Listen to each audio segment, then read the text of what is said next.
पुष्कर क्षेत्र के कनाहेड़ा गांव में निर्माणाधीन मकान पर कार्य करने के दौरान 11 केवी विद्युत लाइन की चपेट में आने से एक युवक की मौत के मामले ने तूल पकड़ लिया है। घटना के बाद मृतक के परिजन और ग्रामीणों ने मुआवजा और दोषियों के खिलाफ सख्त कानूनी कार्यवाही की मांग को लेकर जवाहरलाल नेहरू अस्पताल के चीरघर के बाहर धरना प्रदर्शन शुरू कर दिया।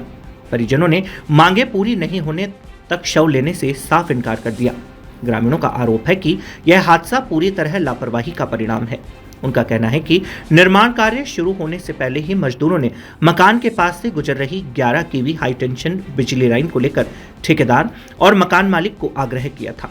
साथ ही सुरक्षा उपकरण उपलब्ध कराने और बिजली लाइन बंद कराने की मांग की गई थी, लेकिन उनकी चेतावनी को नजरअंदाज कर दिया गया। जानकारी के अनुसार ग्राम गनाहेड़ा स्थित एक निर्माणाधीन मकान में आरसीसी छत डालने का कार्य चल रहा था।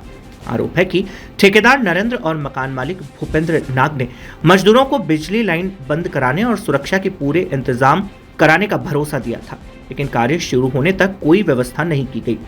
इसी दौरान शाम करीब 4 बजे मृतक यासीन पुत्र मोहम्मद इकबाल लोहे की सरियों पर काम कर रहा था। अचानक वह मकान के ऊपर से गुजर रही 11,000 केवी की लाइन की चपेट में आ गया। करंट लगने से वह गंभीर रूप से झुलस गया। अस्पताल पहुंचने पर चिकित्सकों ने उसे मृत घोषित कर दिया।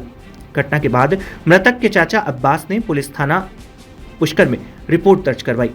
रिपोर्ट में ठेकेदार नरेंद्र और मकान मालिक भूपेंद्र नाग पर गंभीर लापरवाही का आरोप लगाते हुए उनके खिलाफ कार्यवाही की मांग की गई है। श्रमिक पुष्कर में नौसर गांव का काम कर रहा था शटरिंग का।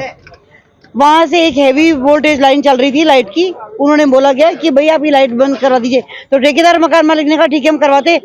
ऊपर नीचे हुए करवाने की कोशिश कर रहे थे कि हम करवाने जा रहे हैं। वो सरिया उस लाइन के टच हुआ और उस बंदे को करंट लगा। ऑन द स्पॉट डेथ हो गई।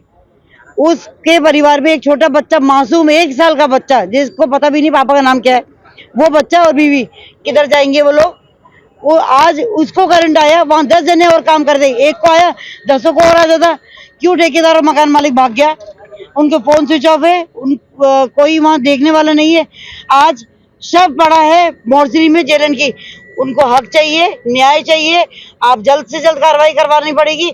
उसके बाद भास्कर न्यूज में ये न्यूज आते गए, शव तो ये पड़ा मोर्चरी में। हम लोग सब बैठे, पूरा नौसर गाँव बैठे मोर्चरी के बाहर। ये भी तो गलत है ना। ठेकेदार आए, मकान मालिक आए, उचित मुआवजा बच्चे को और बच्चे की मां को मिलना चाहिए। और जब तक नहीं मिलेगा हम लोग ऐसे ही बैठे रहेंगे। चाहे आप इसको प्रदर्शन समझिए, चाहे धरना समझिए, चाहे मांग समझिए, हम ऐसे बैठेंगे। ये नौसर घाटी रहते हैं, पुष्कर में काम कर रहे थे। वहाँ ठेकेदार के अंडर में ठेकेदार गायब है। नौसर उनका पूरा गांव, जहाँ से जाके वो बिलोंगिंग है, जहाँ वो रहते हैं, पूरा गांव यहाँ पे इकट्ठा है। क्रम से संबंधित पुलिस अधीक्षक महोदय अजमेर साहब ने आपको पूरा अवगत करवाई दिया है। उसी क्रम में आगे यहाँ पे अभी इनके घर वाले इकट्ठे हैं, जो आगे की प्रक्रिया जारी है। इसमें हम पोस्टमार्टम की तैयारी में लगे हुए हैं।